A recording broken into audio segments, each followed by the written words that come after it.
బ్రహ్మ సంహితలో మనం 12 శ్లోకాల వరకు చదువుకున్నాం. 13వ శ్లోకం నుండి తద్రోమ బిలజాలేషు బీజం సంకర్షణస్య చ హైమాన్యండాని జాతాని మహాభూతావృతాని తు తత్ అతని రోమబిలజాలేషు రోమరంధ్రములయందు బీజము సంకర్షణ యొక్క చ మరియు హైమాని బంగారపు అండములు లేక వీర్యకణములు జాతాని ఉత్పన్నమైనవి పంచమహాభూతముల చేత ఆవృతాని ఆవరించబడినవి తు నిజముగా. తాత్పర్యం మరియు భాష్యము కృష్ణ కృపామూర్తి శ్రీల భక్తిసిద్ధాంత సరస్వతి ఠాకూర్ ప్రభుపాద. మహావిష్ణువు యొక్క రోమరంధ్రములందు స్థితమైన సంకర్షణుని చిత్ బీజములు అనంత హేమాండముల రూపములుగా ఏర్పడినవి. ఈ హేమాండములు పంచమహాభూతములచే ఆవరింపబడినవి. ఇక్కడ ఏం చెప్తున్నారు? మనం కారణోదకశాయి విష్ణువు నుండి ఈ సృష్టి జరుగుతుంది అని చెప్తున్నాం కదా. కారణోదకశాయి విష్ణువు కారణోదక జలంలో ఉంటాడు. ఆయన యొక్క రోమరంధ్రాలు అంటే మనందరికి కూడా తల నుండి పాదాల వరకు కూడా రోమాలు మనకి ఎలా ఉన్నాయో భగవంతుడికి కూడా అలాగా ఉంటాయి. ఆ రోమరంధ్రాల నుండి ప్రతి రోమరంధ్రం నుండి, ఎందుకంటే పురుషుడికైతే మామూలుగా మనకైతే మర్మావయవాల నుండి జననేంద్రియాల నుండి వీర్యం వస్తుంది. ఇక్కడ మహావిష్ణువుకి వీర్య కణాలు ఎక్కడి నుంచి వస్తున్నాయి అంటే ప్రతి రోమ రంధ్రాల నుండి హేమాండములు వస్తున్నాయి. అదే వీర్య కణాలు అని చెప్తున్నారు వాటిని. అయితే హేమ అంటే ఏంటి? బంగారం, స్వర్ణం. ఎలా ఉన్నాయి అవి అంటే స్వర్ణం, బంగారపు కణాలు, చిత్ కణాలు చాలా చిన్నవిగా ఉంటాయి.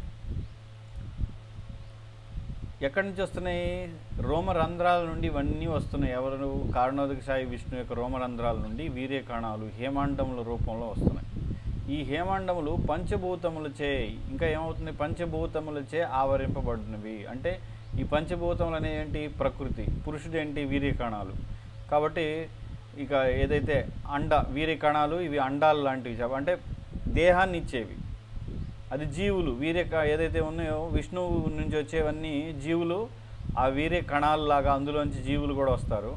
అది ప్రతి విశ్వంలోని తర్వాత మనకి గర్భోదక సాయి విష్ణువు ఉంటారు. ఆయన యొక్క గర్భంలోకి వెళ్తాయి ఈ జీవులందరూ.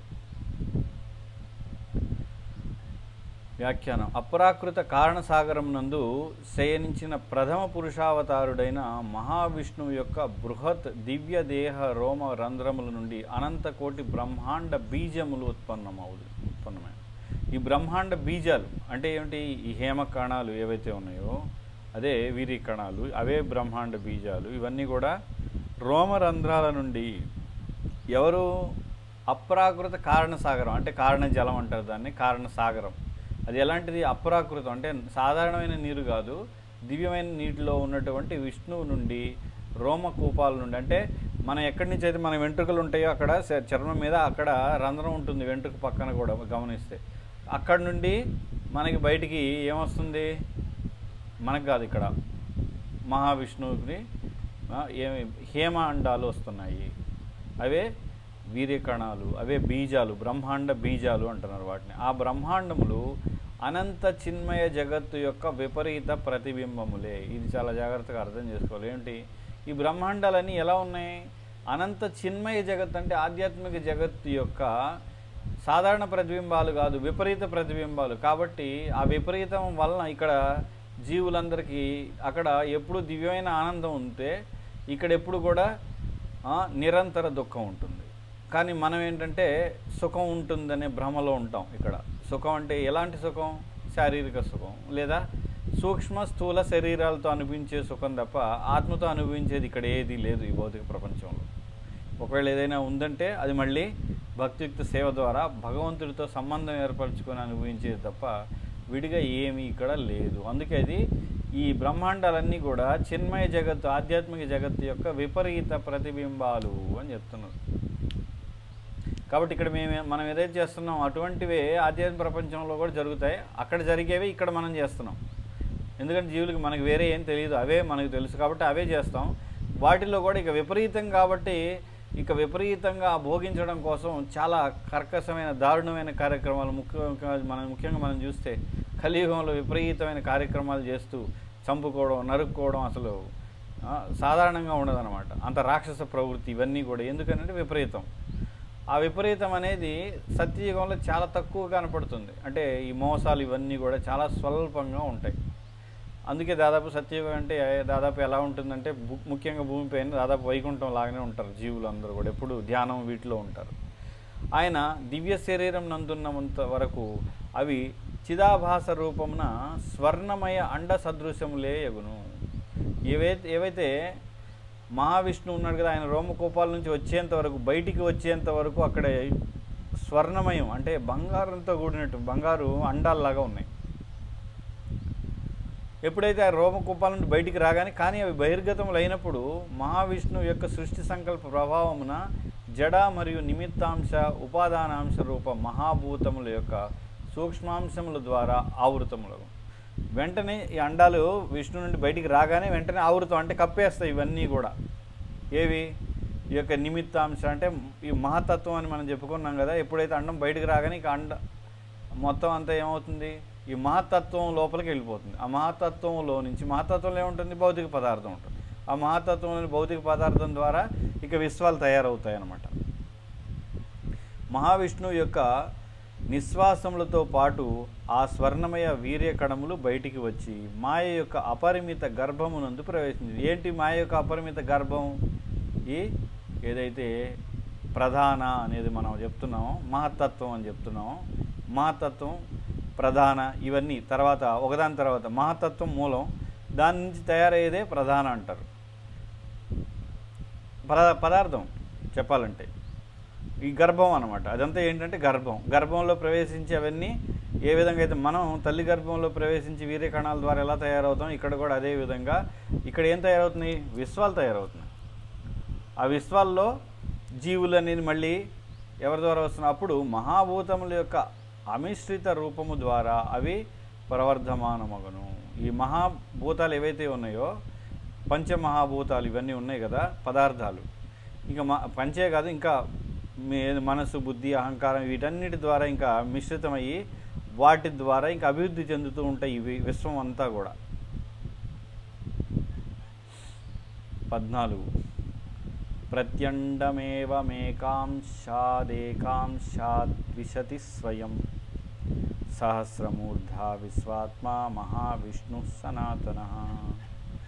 ప్రతి ఒక్క అండాకారమున గల విశ్వము ఏవం ఈ విధముగా ఏక అంశాత్ ఆయన విభిన్న స్వరూప అంశముల నుండి విశతి ప్రవేశించును స్వయముగా సహస్రమూర్ధ వేల కొలది శిరస్సులు గల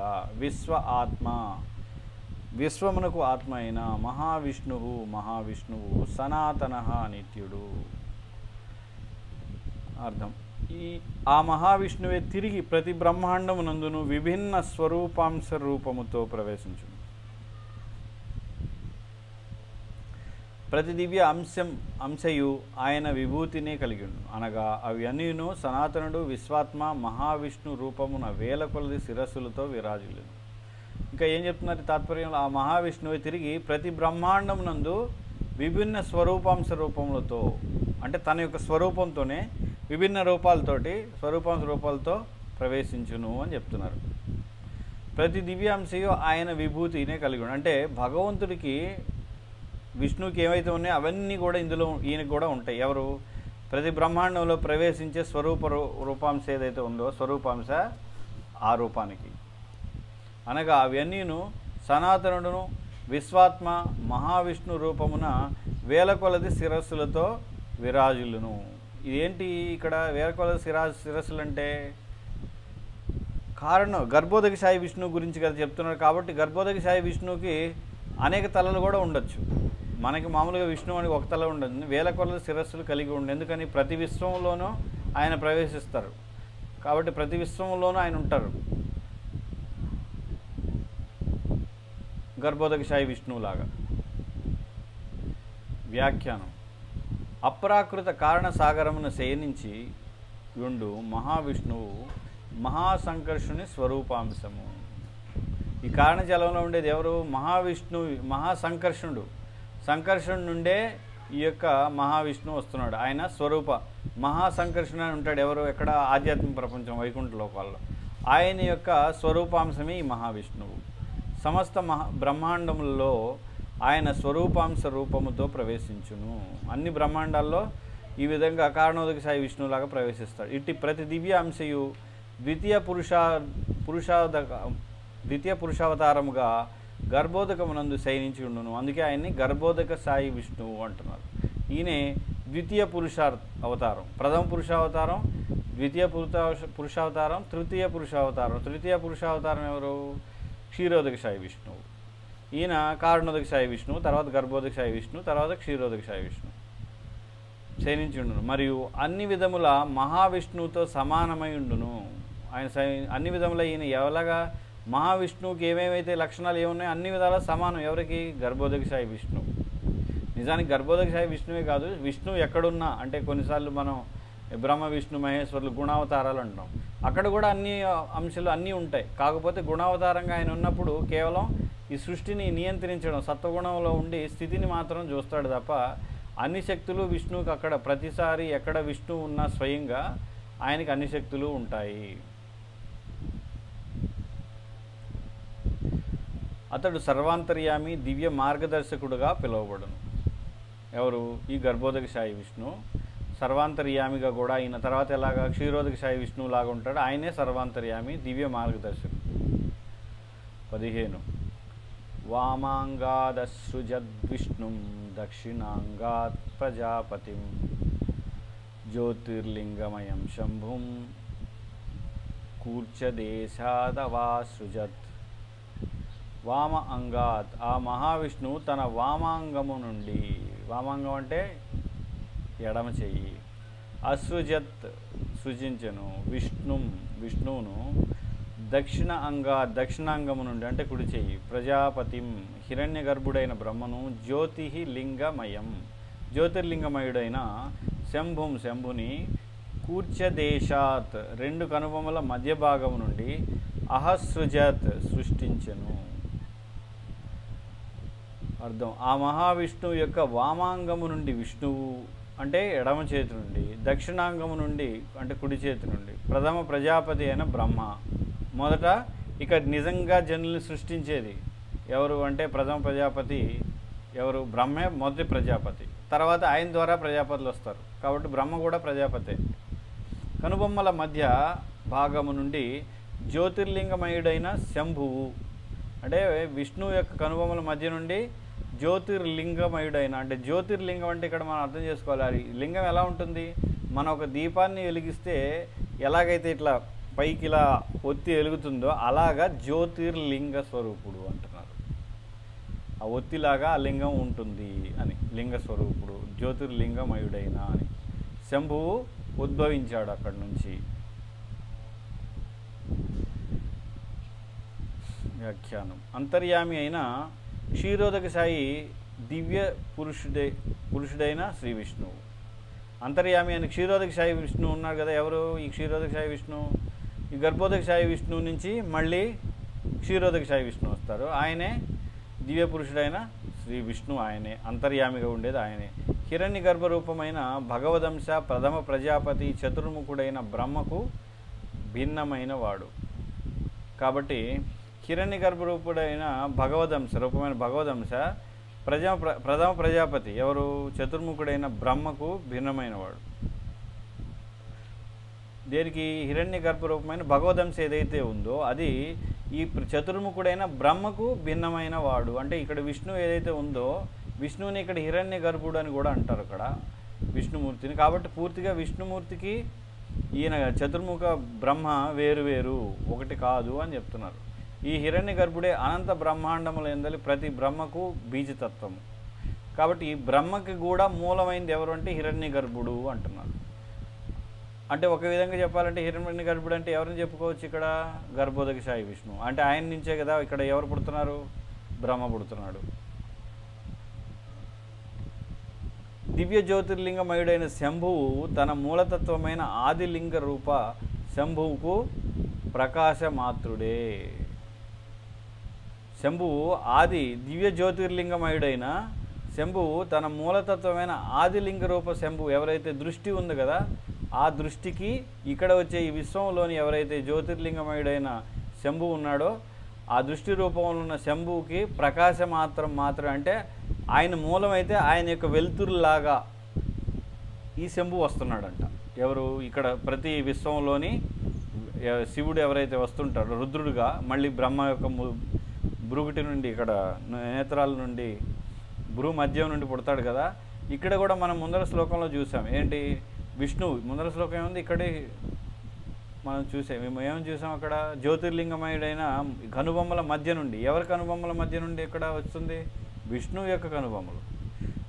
అదేవిధంగా బ్రహ్మ కనుబొమ్మల నుండి కూడా మళ్ళీ వస్తున్నాడు ఆయన. ఎవరు? శివుడు వస్తున్నాడు. అంటే మూలమైన ఎవరు? శంభువు ఎవరైతే ఉన్నారో విష్ణువు యొక్క కారణోదక సాయి విష్ణువు నుంచి దృష్టి, అది శంభువు కదా. మనం అదే శంభువు అని చెప్పుకున్నాం. అక్కడి నుండి వచ్చేటువంటి ఏదైతే ఉందో అదే ప్రతిబింబం లాగా వస్తుంది ఇక్కడ. ఏది? ప్రతి విశ్వంలోకి కూడా ప్రతిబింబం కాదు, ప్రకాశం అంటే వెలుగులాగా. ప్రకాశమాతుడే అని చెప్తున్నారు. విష్ణువు మహావిష్ణువు యొక్క స్వాంశతత్వము. ఎవరు? ఈ విష్ణువు ఎవరైతే ఈ సృష్టిలో విశ్వంలో ఉన్న విష్ణువు స్వాంశతత్వం కనుక అతడే సర్వేశ్వరుడు. ప్రజాపతి మరియు శంభువు మహావిష్ణువు యొక్క విభిన్నాంశములు. ప్రజాపతి అంటే ఇక్కడ బ్రహ్మ, మరియు శంభువు అంటే ఇక్కడ శివుడు. వీళ్ళు విభిన్నాంశములు అయ్యారు. ఇక్కడ పూర్తిగా వేరైపోయారు. ఎక్కడ? విశ్వంలోకి వచ్చేసరికి శివుడు బ్రహ్మ విష్ణువుతో సమానం కాదు, విష్ణుతత్వం కాని వాళ్ళు అయిపోయారు. కనుకనే వారు ప్రత్యేక కార్యములతో కూడిన అధికారిక దేవతలు మాత్రమే. అందుకే వాళ్ళని ఇక్కడ శివుడిని మనం దేవతలు అంటున్నాం. కానీ అక్కడ సదాశివుడు అనేవాడు ఎవరైతే మనం నిన్న చెప్పుకున్నాం, ఏంటి? వైకుంఠ లోకాల్లో ఉంటాడు, ఆయన విష్ణువే. కానీ ఇక్కడ ఏమైనా శివుడు ఇక్కడ ఈ సృష్టిలో భౌతిక సంసారంలో దేవతలు. అతని యొక్క నిజశక్తి వామాంగమునందుట వలన ఎవరిది? మహావిష్ణువుది. అంటే విష్ణువు యొక్క చిత్శక్తి మహావిష్ణువు యొక్క వామాంగం నుండి ప్రకటితమైంది. కాబట్టి విష్ణువు యొక్క చిత్శక్తి మహావిష్ణువు యొక్క వామాంగం నుండి, అంటే ఎడం వైపు నుండి ఆయన యొక్క ప్రధాన శక్తి అక్కడే ఉంది. కనుక మళ్ళీ విష్ణువు కూడా ఆయన్ని అక్కడి నుంచి ఎడం వైపు నుంచే వచ్చారు. విష్ణువు స్వయం దేవాది దేవుడే. ప్రతి జీవి అందును అంతర్యామి అయి పరమాత్మగా నెలకొని ఉండును. ఆయన స్వయంగా దేవాది దేవుడే విష్ణువు. ఆయనే అంతర్యామి. వేదముల యందు ఈ భగవానుడు అంగుష్టమాత్రుడుగా తెలుపబడెను. అంగుష్టమాత్రుడు అంటే, అంగుష్టం అంటే బొటనవేలు.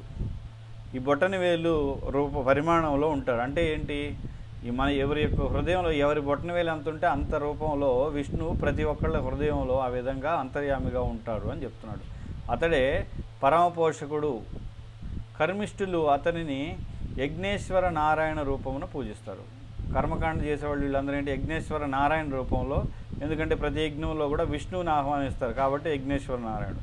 అదేవిధంగా యోగులు సమాధి ద్వారా వారి వ్యక్తిత్వములను పరమాత్మ యందు ఐక్యము చేయ వాంఛించు. యోగులు ఏం చేస్తారు? వాళ్ళ వ్యక్తిత్వాన్ని పరమాత్మలో ఐక్యం చేయడం. అంటే పరమాత్మలో ఐక్యం కలవడం అంటే ఏమిటి? ఇక్కడ ఏమీ లేదు, బ్రహ్మజ్యోతిలోకి వెళ్ళడం అంతే. ఎందుకంటే పరమాత్మలో ఐక్యం అయిపోవడం అనేది ఉండదు. కాబట్టి యోగులు ధ్యానం ద్వారా తిరిగి బ్రహ్మజ్యోతిలోకి వెళ్ళడానికి ప్రయత్నం అనేది చేస్తూ ఉంటారు. దాని గురించి చెప్తున్నారు ఇక్కడ. అది ఇంతటితో ఆపుదాం. ఇది హరే కృష్ణ. ఎవరికైనా ఏమైనా ప్రశ్నలు ఉంటే అడగచ్చు. శ్రీ బ్రహ్మ సంహిత की जय, श्रील भक्तिवेदांत सरस्वती ठाकुर की जय.